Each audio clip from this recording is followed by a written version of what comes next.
Bapak Ibu punya, harus dicek apakah sudah ada peran yang bernama user PPPTS. Yang bisa mengecek itu adalah admin master. Jadi admin master ini kalau dilihat di daftar ini tidak ada peran atau kita yang nomor 2 kita hilangkan, hanya ada admin PDDikti saja, maka belum ada peran user PPPTS, Bapak Ibu meminta untuk tambahkan perannya seperti itu. Tambahkan peran user PPPTS gitu ya. Nomor SK penugasan, tanggal SK penugasannya kapan, disimpan. Nanti akan tampil di daftar peran Bapak Ibu selaku akun ya di pengelola layanan, itu akan tampil perannya user PPPTS jika sudah ditambahkan. Ini adalah acuan pertama Bapak Ibu bahwa akun Bapak Ibu bisa login ke PPPTS kalau memiliki peran user PPPTS. Jika belum memiliki user PPPTS dan akun Bapak Ibu punya akun PDDikti, maka tidak akan bisa login ke dalam sistem PPPTS. Ini kunci utama ya Bapak Ibu agar bisa login ke PPPTS. Ada langkah terakhir, ini bagi akun yang baru dibuat oleh admin master. Jadi kalau Bapak Ibu sudah memiliki akun sebelumnya, ini bisa di skip langkah kelima untuk melakukan aktivasi. Atau kalau Bapak Ibu ragu, bisa coba login atau masuk atau mengakses aktivasi ssopddikti.kemdiktisentek.go.id. Mohon maaf ini belum diganti. Izin saya ganti dulu biar tidak salah ya. Kemdiktisentek. Ya, aktivasi ssopddikti.kemdiktisentek.go.id Bapak Ibu. Nah, ini Bapak Ibu bisa cek sendiri dengan akun yang sudah diberikan oleh admin master ya Bapak Ibu. Nah, nanti akan tampilan seperti ini Bapak Ibu. Ada halaman login, ada di bawah sini cek status akun Anda. Kita coba cek dulu status akunnya, masukkan username yang sudah diberikan oleh akun master sebelumnya dari step 1 sampai 4. Kemudian Bapak Ibu klik cek sekarang. Maka nanti akan tampil ada dua opsi. Jika Bapak Ibu akunnya sudah pernah aktivasi, maka nanti statusnya berwarna hijau. Akun sudah teraktivasi. Tapi jika Bapak Ibu adalah akun baru ya, yang baru dibuat oleh admin master, maka kemungkinan besar adalah akun belum teraktivasi. Atau mungkin kalau Bapak Ibu sudah punya akun tapi tidak bisa login di laman PPPTS, coba cek lagi status aktivasinya apakah sudah teraktivasi atau belum. Nah, jika belum teraktivasi, statusnya berwarna merah ini, Bapak Ibu login ya, menggunakan username dan password yang diberikan oleh admin master. Masuk saja ke sistemnya aktivasi. Nanti Bapak Ibu mohon dicatat di dalam proses aktivasi ini ada dua tahapan. Pertama adalah untuk mengupdate email Bapak Ibu yang aktif. Jadi Bapak Ibu login di sini kan dengan menggunakan email ya. Username itu adalah email. Jadi ketika email yang Bapak Ibu didapat oleh admin master, ternyata Bapak Ibu memiliki email yang lebih aktif dan saya lebih banyak mengakses email yang baru dibanding email yang saya login seperti itu. Maka Bapak Ibu masukkan email yang aktif, yang terakhir atau yang paling Bapak Ibu sering akses seperti itu. Kemudian nanti akan dikirimkan OTP ke email tersebut, baru nanti Bapak Ibu masuk ke step kedua yaitu untuk update password. Jadi update password di sini untuk memastikan bahwa akun yang sudah di-deliver atau diberikan oleh admin master itu Bapak Ibu sendiri yang set passwordnya. Bapak Ibu sendiri yang nanti mengisi passwordnya sesuai dengan keinginan Bapak Ibu sendiri. Cuma ada catatan di sini adalah password harus sesuai dengan standar SSO, yaitu 12 karakter minimal, kemudian ada huruf besar, ada huruf kecil, ada karakter, dan ada angka. Dan ini nanti bisa terlihat di statusnya ketika Bapak Ibu mengisi password, apakah statusnya sudah hijau atau belum, sudah sesuai standar atau belum. Jika sudah sesuai standar, maka Bapak Ibu tinggal simpan saja. Maka nanti akan statusnya berubah menjadi berwarna hijau. Akun sudah teraktivasi. Jadi di aktivasi ini tadi ada dua tahapan. Pertama, update email yang terbaru. Yang kedua adalah update password Bapak Ibu. Setelah Bapak Ibu melakukan kedua hal tersebut, melakukan aktivasi, maka nanti insya Allah Bapak Ibu bisa login ke laman PPPTS. Seperti itu.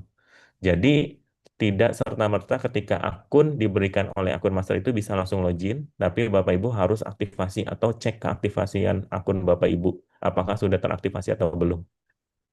Seperti itu. Kemudian nanti Bapak Ibu sudah memiliki akun PPPTS, nanti bisa lanjut untuk login ke dalam sistem PPPTS. Domainnya ini Bapak Ibu pppts.kemdiktisentec.go.id. Maka nanti Bapak Ibu klik menu yang paling kanan itu untuk login dan nanti akan redirect dengan halaman login dengan SSO PDDikti seperti itu untuk halaman SSO PDDiktinya. Saya sampai sini, nanti Bapak Ibu diteruskan oleh rekan saya ya, Mas Heri, bagaimana nanti mekanisme ketika akun sudah login ke dalam sistem, karena ada tahapan-tahapan lain di dalam sistem yang diperlukan. Mungkin izin dari saya seperti itu dulu. Saya switch ke Mas Heri, dipersilakan. Oke, baik. Terima kasih Mas Asmi. Saya izin melanjutkan.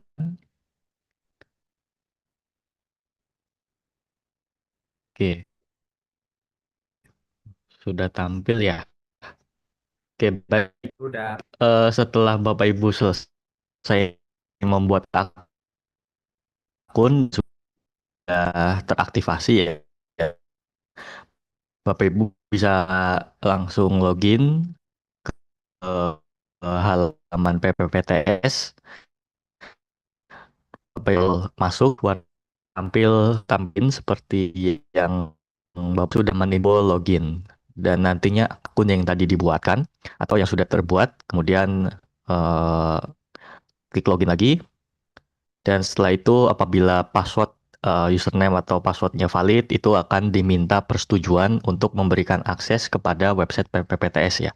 Bapak Ibu bisa klik setujui, nanti akan diarahkan kembali ke halaman PPPTS. Lalu untuk PTS yang belum pernah ikut akan diminta untuk konfirmasi akun resmi. Di sini Bapak Ibu diminta untuk upload eh, dokumen bahwa konfirmasi bahwa akun resmi. Bapak Ibu bisa unduh saja template-nya dan nanti bisa diisi sesuai format yang diminta. Ada kop surat, ada tanda tangan juga. Kemudian setelah Bapak Ibu isi, sudah Bapak Ibu buat, Bapak Ibu bisa upload di sini. Bapak Ibu bisa lakukan. Jika sudah yakin filenya sudah benar, Bapak Ibu bisa tekan tombol kirim, kirim ke server. Di sini perlu diverifikasi terlebih dahulu oleh admin. Jadi Bapak Ibu perlu tunggu sampai dapat notifikasi atau pemberitahuan. Nantinya Bapak Ibu akan dapat pemberitahuan melalui email. Jadi dari email yang Bapak Ibu gunakan tadi akan dapat email apakah ditolak. Bapak Ibu akan melihat jika ditolak, Bapak Ibu bisa mengajukan ulang, tapi maksimal hanya 2 kali. Dan pastikan akun yang eh, email dokumen selanjutnya sudah diperbaiki sesuai yang diminta oleh admin. Kemudian Bapak Ibu bisa kirimkan kembali dan nanti akan menunggu proses validasi lagi dari admin ya. Kemudian setelah akun berhasil diverifikasi bahwa eh, akun tersebut resmi, Bapak Ibu akan melihat halaman dashboard seperti ini. Akan ada 3 menu, ada halaman dashboard. Di sini Bapak Ibu diminta untuk ke halaman profil PT terlebih dahulu. Di sini Bapak Ibu bisa menekan tombol sinkron ini untuk mengambil data dari PD Dikti ya, untuk memperbarui data untuk memastikan bahwa yang data terbaru. Lalu di sini ada form untuk mengisi nama badan penyelenggara sesuai SK yang ada di izin pendirian ya. Lalu Bapak Ibu bisa tekan tombol edit, nanti akan bisa ada form untuk input namanya ya. Lalu apabila eh, Bapak Ibu tanggal kadaluarsanya untuk akreditasinya habis sebelum 31 Desember 2026. Nanti akan ada form untuk upload, Bapak Ibu bisa upload aja, eh, bisa dilampirkan bukti bahwa sedang melakukan reakreditasi, dan nanti akan diverifikasi oleh admin, seperti itu. Lalu di bawahnya akan ada form untuk mengisi kembali alamat perguruan tinggi. Ini untuk memastikan alamatnya itu sudah yang terbaru sesuai gitu ya, untuk memastikan bahwa alamatnya sudah yang benar gitu ya. Nanti Bapak Ibu tinggal klik aja ya, limit edit alamat perguruan tinggi dan nanti akan ada bisa klik cari gitu ya. Lalu setelah tab pertama itu selesai di profil perguruan tinggi, Bapak Ibu bisa lanjut ke tab kedua, yaitu di pelaporan perguruan tinggi. Perguruan tinggi, Bapak Ibu akan dilihat ya dari student body-nya dan juga persentase terakhir, itu dari semester 2024 semester genap sampai 2023 semester ganjil. Lalu di sini ada batasan minimal mahasiswa ya untuk skema A dan skema B. Nantinya apabila valid itu akan ada centang berwarna hijau ya, tapi jika tidak valid itu akan silang seperti itu. Lalu ada juga tombol sinkronisasi pelaporan. Ini untuk apabila Bapak Ibu mungkin presentasinya belum memenuhi syarat dan Bapak Ibu melakukan update pelaporan di PDDikti, tapi di halaman PPPTS ini belum terupdate, Bapak Ibu bisa menggunakan tombol ini ya, sinkronisasi pelaporan PDDikti. Kemudian di menu selanjutnya bisa eh, untuk melakukan registrasi usulan ya untuk mendaftar PPTS tahun 2026. Bapak Ibu bisa menekan tombol registrasi usulan yang berwarna hijau dan nanti akan tampil pop-up atau halaman yang menampilkan PTS Bapak Ibu memenuhi syarat untuk skema yang mana. Untuk skema ini itu akan otomatis dipilih dari sistem. Jadi Bapak Ibu tidak bisa memilih, tapi akan bisa melihat syarat yang terpenuhi dan tidak terpenuhi apa saja. Kemudian apabila salah satu skema terpenuhi, Bapak Ibu bisa lanjut ke registrasi. Setelah berhasil untuk lanjut ke registrasi, nantinya Bapak Ibu akan tampil halaman form ya. Di sini Bapak Ibu bisa diminta untuk mengisi nomor surat permohonan yang dibuat dari perguruan tinggi dan juga untuk jenis usulan ini sudah otomatis terisi. Lalu untuk tanggal surat juga diisi dengan sesuai tanggal surat dibuat seperti itu ya. Setelah Bapak Ibu mengisi data permohonan, Bapak Ibu bisa ke tahap selanjutnya yaitu pengisian program studi. Di sini untuk program studi ada beberapa persyaratan seperti ilmu rumpun agama tidak bisa diusulkan. Jadi untuk ilmu atau prodi agama itu tidak tampil. Lalu apabila ada prodi yang sudah pernah ikut di PPPTS tahun 2025, itu prodinya akan tidak tampil juga. Lalu juga di sini dan juga diutamakan program studi yang ini ya, Sains, Teknologi, Engineering, dan Matematik. Lalu di sini juga ada aturan di mana jumlah prodi maksimal yang dapat diusulkan itu ada 3. Dan juga apabila Bapak Ibu mengajukan salah satunya itu diploma atau vokasi, itu D1, D2, dan D3, itu akan wajib mengusulkan 2 prodi akademik ya, itu sarjana S1-nya. Lalu juga ada syarat untuk akademik itu minimal 20 mahasiswa dan juga untuk vokasi itu minimal 15 mahasiswa. Dan juga akreditasinya juga di baik sekali, baik B, unggul, dan A.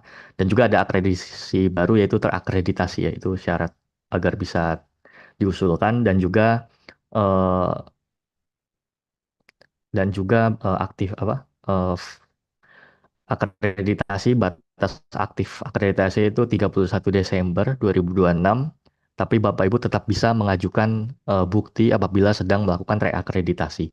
Dan nanti akan menunggu untuk diverifikasi oleh admin ya. Jadi Bapak Ibu apabila ada prodi yang ingin diusulkan tapi eh, akreditasinya sedang di reakreditasi, Bapak Ibu bisa ajukan agar nanti bisa diverifikasi oleh admin dan bisa diajukan selanjutnya. Lalu apabila tahap 2 sudah selesai, Bapak Ibu bisa klik tekan selanjutnya dan nanti akan lanjut ke tahap ketiga, yaitu mengisi ketua pelaksana, nama, email, dan nomor HP dari ketua pelaksana yang bisa dihubungi nanti, dan juga jabatan dari ketua pelaksana. Kemudian tahap selanjutnya, jika sudah mengisi ketua pelaksana, yaitu mengusulkan usulan barang, di tahap 4 yaitu usulan barang. Tampilannya untuk skema B, nanti barang yang diinputkan adalah barang yang dibutuhkan dari sisi PTS ya. Bapak Ibu bisa mencari barang apa saja yang dibutuhkan. Nama untuk pengisiannya Bapak Ibu pertama memilih terlebih dahulu prodi yang ingin diajukan, diinputkan saja nama barangnya apa, dan juga ada form untuk spesifikasinya. Bapak Ibu masukkan spesifikasi lengkapnya di sini. Lalu di ketiga di sini ada input atau upload bukti sertifikat TKDN dari barang tersebut. Bapak Ibu bisa mengupload dalam bentuk PDF, JPEG atau PNG ya, bisa PDF atau foto. Dan juga di bawahnya Bapak Ibu perlu mengisi harga satuannya. Ini perkiraan harga satuannya. Harga ini belum termasuk PPN ya. Dan juga ada jumlahnya, jumlah barangnya berapa. Lalu ada ongkos kirim per unitnya dengan asumsi pengiriman dari Jakarta ke alamat perguruan tinggi Bapak Ibu. Lalu di sini ada form untuk mengisi penempatan. Penempatannya nanti akan diletakkan di mana dan juga referensi harga yang digunakan ya Bapak Ibu. Bapak Ibu bisa mencantumkan linknya atau URL yang Bapak Ibu gunakan sebagai referensi harga dan juga spesifikasinya. Lalu jika sudah terisi semua, Bapak Ibu bisa menekan tombol simpan perubahan untuk menyimpan barangnya yang diinputkan. Dan nanti otomatis sisa pagu dan pagu yang tergunakan akan dihitung dari sisi sistem ya. Jadi Bapak Ibu tidak perlu menghitung.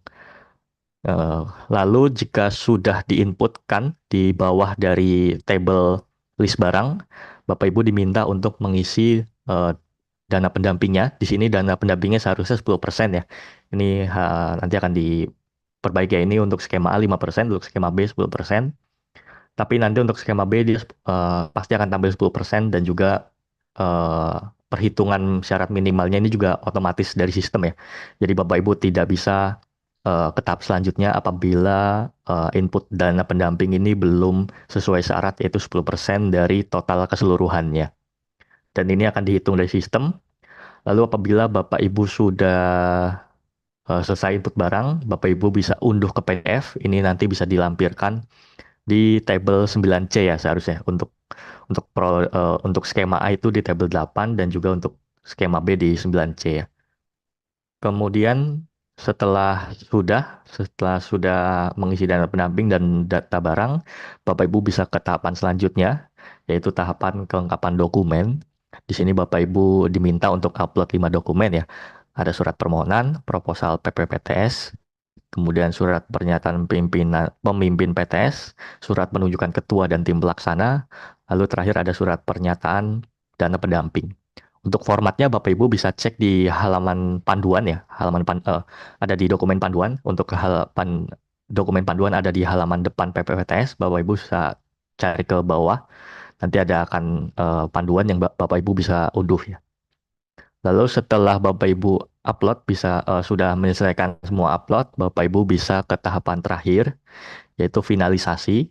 Ini tahapan yang apabila Bapak Ibu sudah yakin, Bapak Ibu bisa usulkan. Dan apabila Bapak Ibu sudah kirim usulan, Bapak Ibu tidak bisa mengubah data yang sudah diajukan ini ya. Untuk dari tahap 1 sampai tahap 5, Bapak Ibu tidak akan bisa mengubah lagi. Jadi pastikan datanya sudah final dan sudah yakin ya. Lalu untuk ketika menekan tombol kirim usulan, Bapak Ibu akan diminta konfirmasi ya. Ini sebagai memastikan bahwa tidak terjadi salah klik atau mungkin memberikan warning ya untuk memastikan kembali bahwa datanya sudah final. Ini Bapak Ibu tinggal menunggu 5 detik saja untuk satu kali konfirmasi lagi untuk mengirimkan. Dan apabila sudah yakin, Bapak Ibu bisa menekan tombol kirim ya. Dan nantinya registrasi akan dimasuk ke admin dan eh, semua akan terkunci seperti itu. Sekian dan terima kasih untuk melakukan registrasi dan dari login sampai registrasi sudah saya jabarkan seperti itu. Saya kembalikan ke Bu Diana kali.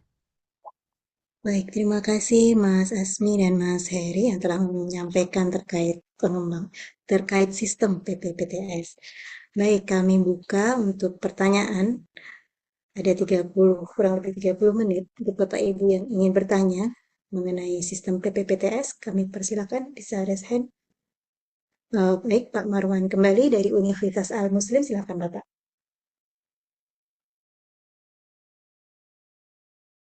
Belum ada suaranya Pak, masih mute Pak, belum dibuka.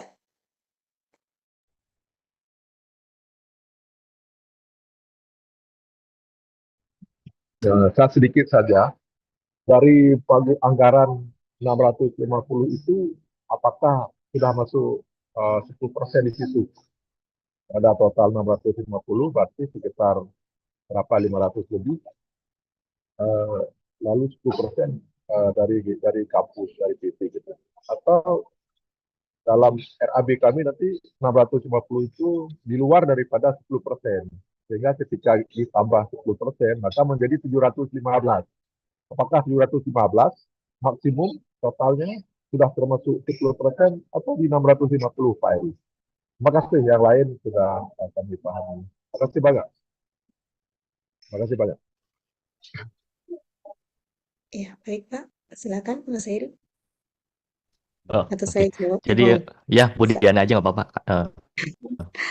Oke, baik izin ini ya, nanti kalau secara sistemnya nanti Mas Heri boleh menambahkan. Jadi 6 itu di luar dana pendamping Bapak. Hanya dana dari PPPTS 650 juta maksimal pagunya. Seperti itu. Oke, baik. Terima Kemudian kasih. dana pendampingnya minimal kalau Bapak mengajukan 650 juta berarti 65 juta untuk dana pendampingnya karena 10%-nya. Begitu Pak. Baik, terima kasih Bu Dan. Baik, mungkin ada penanya dari PTS lain, baik dari Uniki, Ibu Khairul Bariah, silakan Ibu. Ya, baik. Assalamualaikum warahmatullahi wabarakatuh. Ibu, dari yang kita baca dari tadi, apa namanya, dari penjelasan tadi, untuk rekening, PTS ini harus yang terpisah ya. Karena kan tadi ada dana pendamping. Nah, jadi apakah kita perlu membuka rekening baru atau bisa menggunakan rekening yang sudah ada? Baik Mohon Ibu. penjelasannya, Bu. Ya, izin saya menjawab ya Ibu. Untuk PPPTS ini Iya. kami memberikan bantuannya bukan berupa uang ya Bu, tapi berupa peralatan. Peralatan Oh, yang gitu. diusulkan. Jadi tidak perlu rekening. Mungkin itu program yang lain ya. Mungkin seperti PKKM memang diberikan berupa uang. Namun untuk PPPTS Kan ini berarti bantuan dana, tidak peralatan. oh ya, Dana oh ya. dana Jadi pendamping dana kami pendamping salurkan itu bagaimana, Bu? dari PTS sendiri untuk PTS. Jadi tidak Oh, rekening gitu untuk kami serahkan kegiatannya. saja. Iya, Oh ya, baik baik. rekening Oke, pun maaf yang maaf. penting Ya, 60% dari yang diajukan yang atau yang disetujui. baik. Terima kasih, Bu. Sampai Ibu. Silakan jika masih ada pertanyaan atau ada yang perlu dikonfirmasi.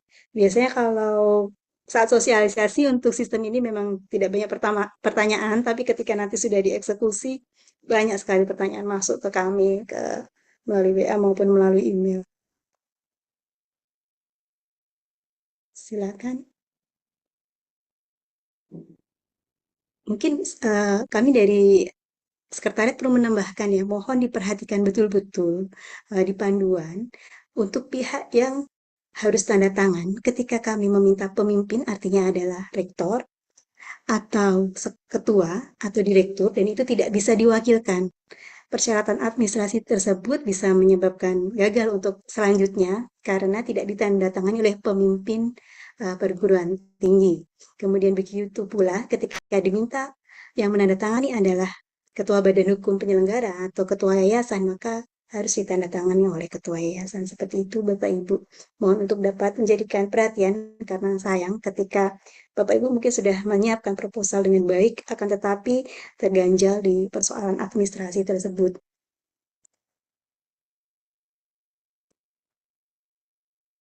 Untuk materi, ini ada pertanyaan materi nanti akan kami unggah di sistem ya, Bapak Ibu. Nanti bisa dicek berkala untuk materi tersebut.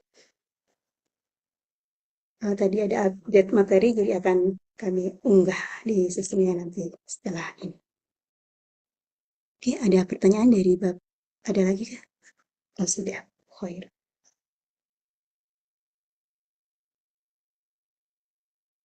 Apakah sudah cukup Bapak Ibu? Ibu, sudah cukup. Sudah cukup. Apakah ada pertanyaan kembali? Sepertinya tidak ada ya. Bisa kita akhiri kalau memang tidak ada pertanyaan. Baik, sepertinya sudah jelas.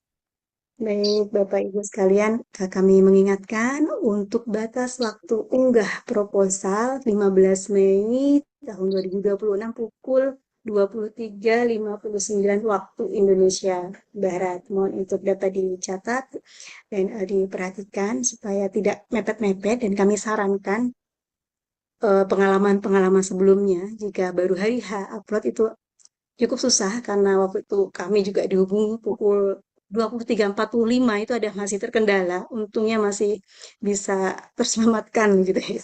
Tapi mohon untuk tidak mepet-mepet Bapak Ibu. Baik, kita sudah berada di penghujung acara sosialisasi program penguatan perguruan tinggi swasta PPTS reguler skema B tahun 2026.